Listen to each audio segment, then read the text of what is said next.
नमस्कार साथियों, एक बार फिर मैं आपके सामने उपस्थित हूँ नए वीडियो के साथ। आज हम बात करेंगे उपवास और तनाव की। पिछले दिनों एक समाचार आया था नैनीताल के बीडी पांडे अस्पताल के बारे में, जिसमें ये बताया गया था कि हर महीने नैनीताल में बीडी पांडे हॉस्पिटल में कम से कम 15 से 20 केस तनाव और डिप्रेशन के मरीजों के आ रहे हैं, और इनमें से भी ज़्यादातर केसेस जो हैं वो युवाओं से संबंधित हैं। नवरात्रों का अभी समापन हुआ है, आज नवमी है, माता सिद्धिदात्री की हमने पूजा की है। तो मेरा उन गार्जियन से अनुरोध है जिनके बच्चे अभी टीनेज में हैं या टीनेज में जाने की तरफ को वो टेंड कर रहे हैं, तो अपने बच्चों को साल में 2 या 3 दिन उपवास जरूर कराइए। उससे होगा ये कि जो बच्चे हैं उनमें जब भूख का एहसास होता है एक दिन उपवास के दिन, तो वो हमें कई तरह के शिक्षाओं से प्रेरित कर देता है। किस टाइप की हमें वो प्रेरणा देता है उपवास के दिन हमें भूख का बहुत ज़बरदस्त अनुभव होता है। किसी भी व्यक्ति को भूख से ज़्यादा कोई भी चीज़ असहनीय नहीं होती है किसी के भी जीवन में, क्योंकि सबसे पहले जब हमें भूख लगती है हमें भोजन चाहिए होता है। लेकिन जब हम माइंडसेट ये बना के चलते हैं कि आज मेरा उपवास है, तो उस दिन हम थोड़ा पॉजिटिव रहते हैं। सुबह से नहा धो के थोड़ा बहुत मंदिर जाके पूजा पाठ कर लेते हैं, थोड़ा ध्यान व्यान लगा लेते हैं मंदिर में, तो ये सारे पॉजिटिव साइन हैं। और अगर हम जब दिन भर भूखा रहते हैं, वैसे तो उत्तराखंड में हम दिन में उपवास के दिन कुछ फल वगैरह ले लेते हैं, दूध पी लेते हैं, चाय पी लेते हैं, तो ऐसा सब कुछ हम कर सकते हैं। तो जब हम बच्चों को ये सब आदत डालते हैं, उनके अंदर एक सहिष्णुता, एक सहनशीलता, एक धैर्य का विकास होता है।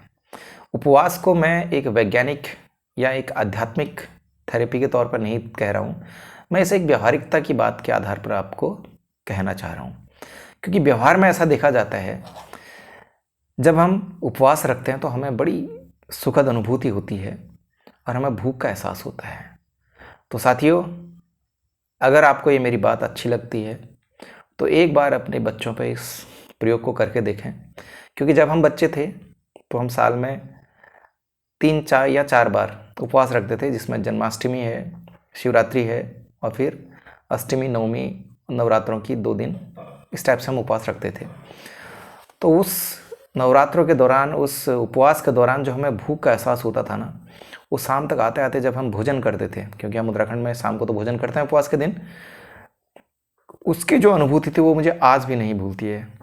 शिवरात्रि के दिनों आलू और गोभी की सब्जी और रोटी खाने का जो आनंद था ना, वो आज मैं कुछ भी खा लेता हूँ, मुझे उसका आनंद का अनुभव कभी नहीं हुआ।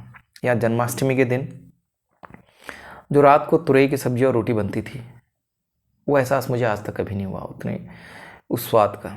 नवरात्रों में जो हमारी होती हैं शारदीय नवरात्र, तब पहाड़ों में क्या होता है, गडेरी के जो पिनालू होते हैं, उसकी सब्जी और रोटी जो बनती थी शाम को अष्टमी के दिन, और उसके साथ थोड़ा सा दही, तो वो जो सुखद अनुभूति होती थी उस भोजन को ग्रहण करने के बाद, वो अनुभूति मुझे आज तक इतनी बड़ी, मैंने कई बार पार्टियाँ कर ली, बड़े बड़े होटलों में, रेस्टोरेंट में हमने खाना खा लिया, वो कभी नहीं वो तृप्ति हुई उस तरह के खाने की।